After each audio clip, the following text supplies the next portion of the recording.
G'day, I'm Ian Swain, the owner of Swain Destinations, and welcome to G'day with Ian Swain. Today, my guest lives in Rwanda, a landlocked and fascinating country in Eastern Africa. Most of us first think of Rwanda as the home of the famed mountain gorillas, or of the tragic genocide which occurred in 1994. But when Linda and I had the opportunity to visit late in 2019, we found so much more.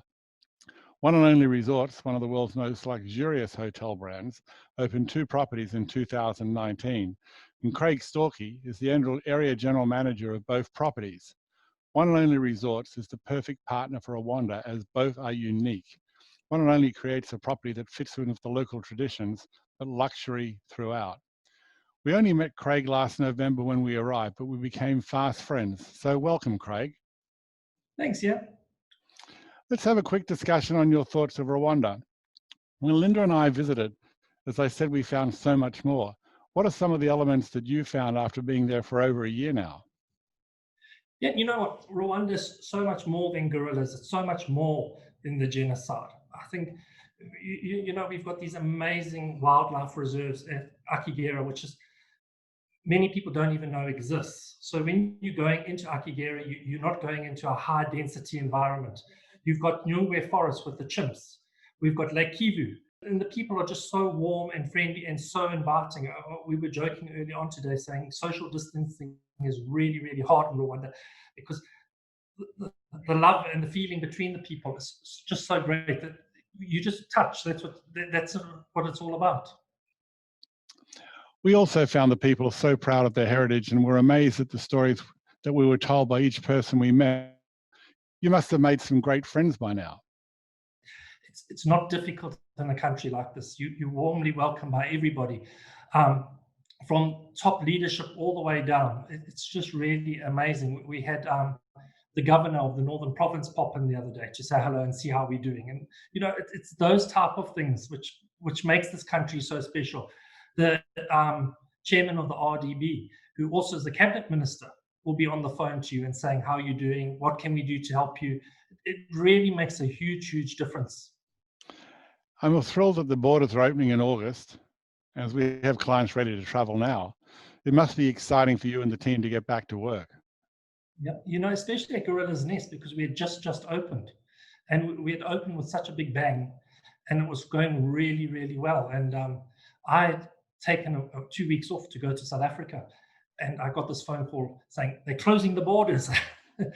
and so everything's come to a grinding standstill. This year would have been an amazing year for us. And if we look into next year, it's going to be an even more amazing year. So it's given us an opportunity to consolidate, to get everything ready, to do some more training with our colleagues, and get ready to welcome people back. Now, most travelers fly into Kigali to start their safari, then from there to your 2 lodges, and they can either do that with heli flights between, or obviously driving. The heli flights give a great aspect to the country.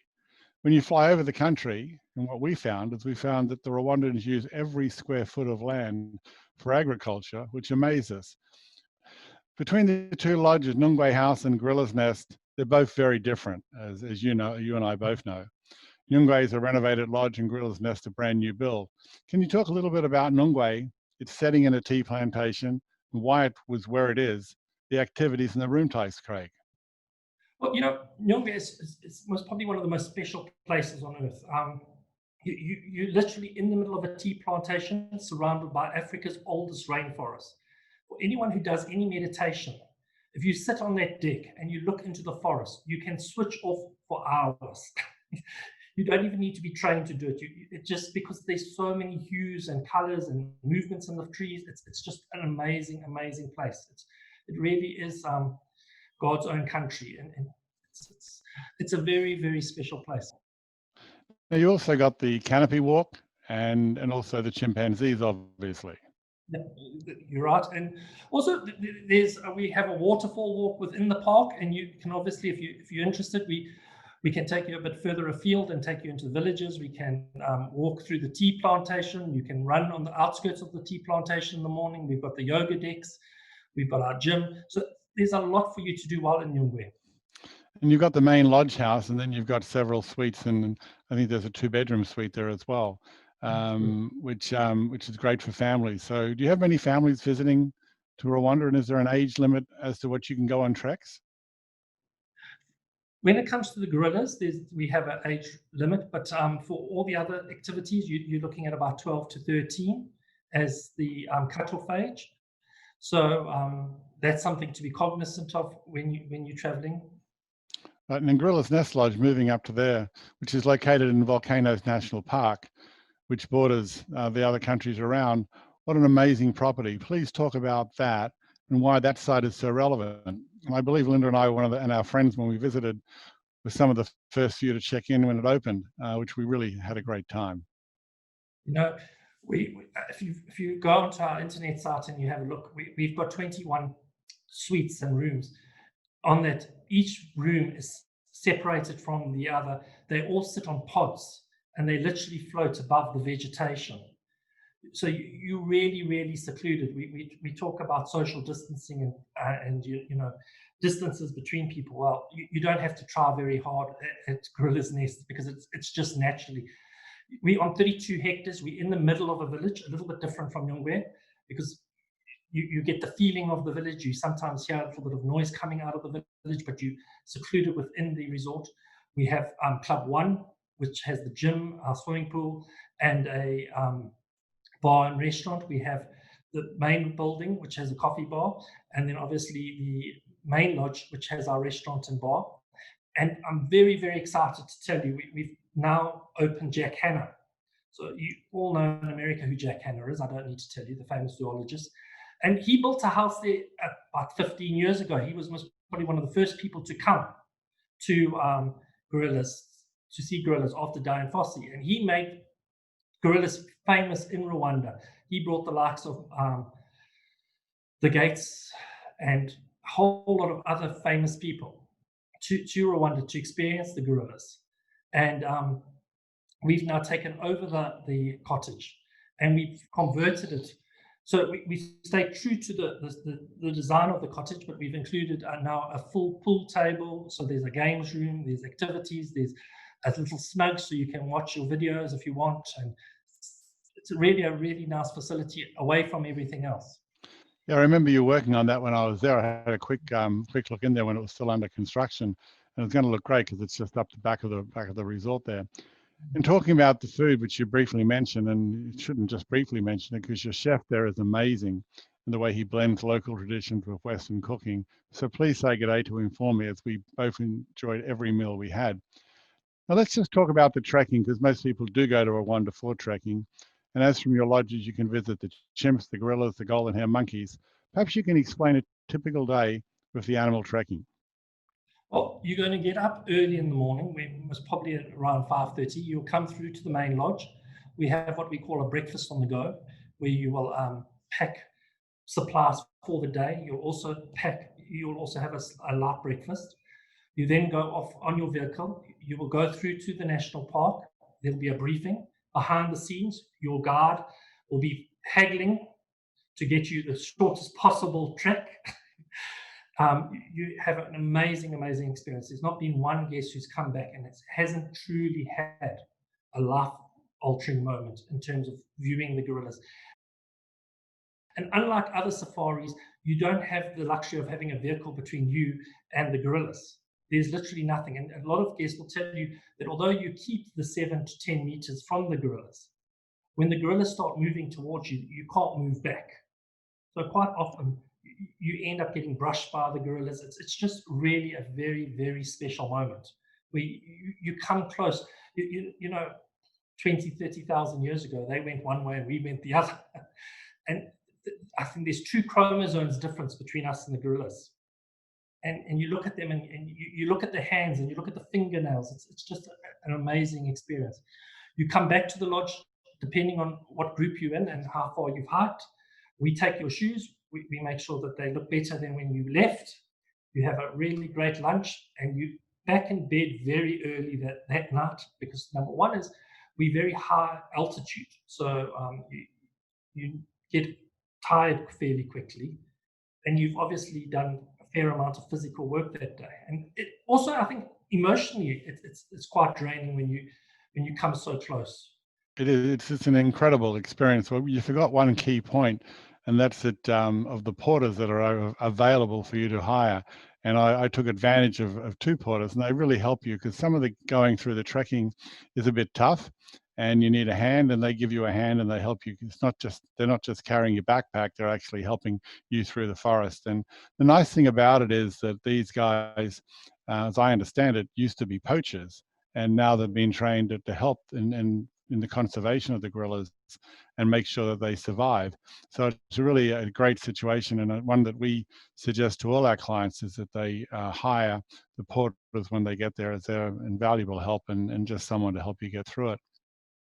We say to all our guests, no matter how fit you are, it's going to be the 10 best dollars you spend on your whole vacation. And if you don't want to do it because you feel you must show or whatever, you do it because you're helping the community. You can use that as an excuse. But really and truthfully, they really do an outstanding job. And you're absolutely right. We need to support them. And just going back to the trekking for a moment, I know there are 12 families in the park. And during the lockdown, did the rangers continue to visit them daily so they keep used to seeing guests, even though in small numbers at a time? You could tell they weren't fazed by our presence when we were there. No, both the Diane Fossey Foundation and Gorillas Doctors has been keeping a close tab on the gorillas. They've been keeping a further distance away from the gorillas. What they've also been doing is they've been working people in 4-week shifts so that they've stayed out of the community so that the chances of COVID are much less. The major concern is COVID and the gorillas, and the RDB who look after and are the custodians of the park have done an amazing job in ensuring that there's no opportunity for the gorillas to contract the COVID virus. I have to share the story that happened to me during the last few minutes of our trek with the Agasha family, and I know you know this story. But the five of us were there. It was Linda, myself, another couple, and a lady, and we had our guides and our porters, and everyone was there. And we just finished an hour looking at the Agasha group, and Agasha is the alpha male of a family of about 30 gorillas, and he was there in his pride and swinging his arms on his chest, etc. And as he just walked off, our guide said just to stay there. And as he walked off, he just walked over towards me and just gave me a big tap on the back twice. And I think it was really just to say, I know you've got your group there, but my group's bigger and I'm the boss, and just be aware of that. And I think he was just showing his strength to me. But I tell you what, that was an inspiring experience to have an animal of that magnitude come that close to you and gently touch me on the back and just sort of give me a nudge and say, I'm the boss. He doesn't need to do any more. When Linda and I were also there after this experience, in fact, you took us to one of the local schools in the community, and as you remember, and left some raincoats and soccer balls and pencils. So I was wondering how the children are, because the choir that sang to us was divine, and they did such a great job, and they were so excited to see raincoats and obviously understandable soccer balls. But do you visit the school very often? We try and get to a number of the schools in the area. We try to support them and work with our local community. For us, it's very important that the people around the resort benefit from the resort. So we're using the community in dancing. We use the community in terms of like Christmas. We had 2 different choirs come through, church choirs, which we pay for to support that community and to give them an opportunity to earn some more money. Like you say, the Rwandans have a really amazing work ethic, and every single piece of land in the country is being farmed. And although it's an incredibly poor country, you wouldn't say so in terms of the people and the friendliness and the warmth. So we definitely want to give those people an opportunity to earn some additional funds. I use our coffee comes from one coffee plantation.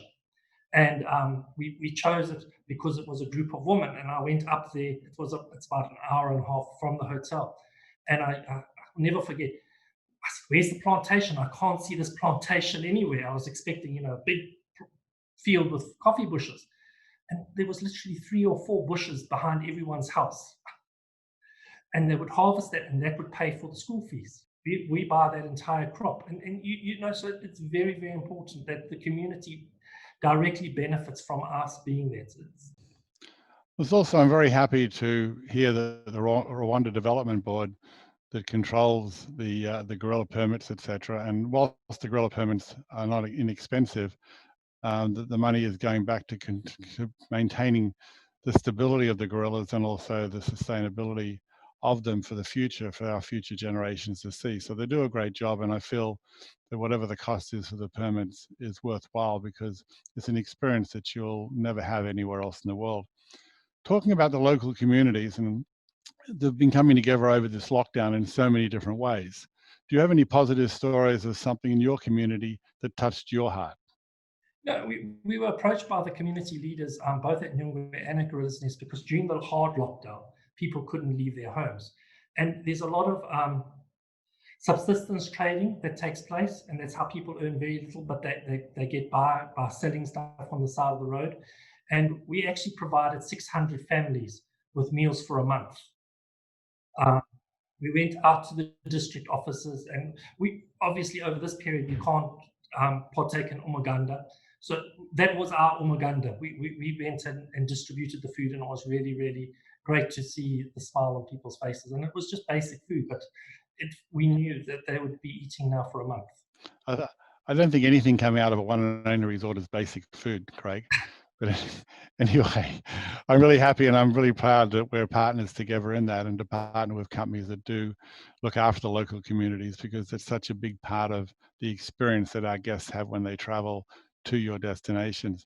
So I want to thank you for spending time with me today, Craig. It's really great to see you again and to catch up, and I can't wait till I can get back over there and have another little altercation with my friend Agasha. Excellent. Send my love to Linda. Take care. Okay. Bye, mate. Bye now. Bye.